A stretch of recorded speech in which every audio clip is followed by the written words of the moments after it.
Welcome back to Dadskillz. Today we've got a nice quick little tutorial on the correct and safe way to take the battery out of your car.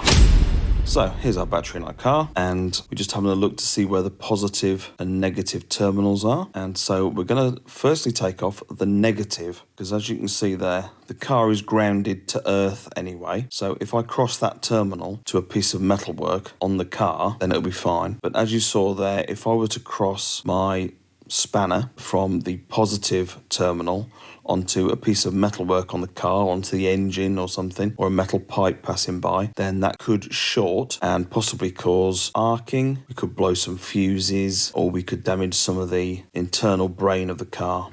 So take the negative off first, tuck it out of the way,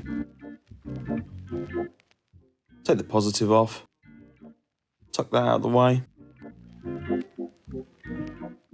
And then if you were to be changing the battery, undo that, remove that little tab, battery will come out, and then reverse the process to put your new battery in.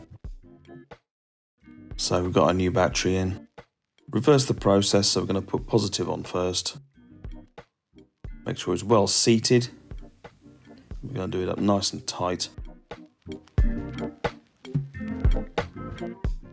And if they're older terminals, it might pay just to put some copper grease on them for better connection. Do that nice and tight, put that little cover back on again, so nothing can accidentally touch the top of that terminal. Negative terminal going back on, same again, it's well seated, do it up nice and tight.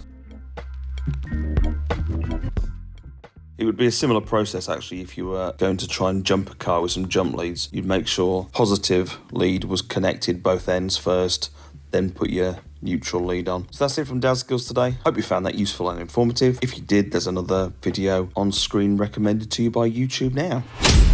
I'll catch you again.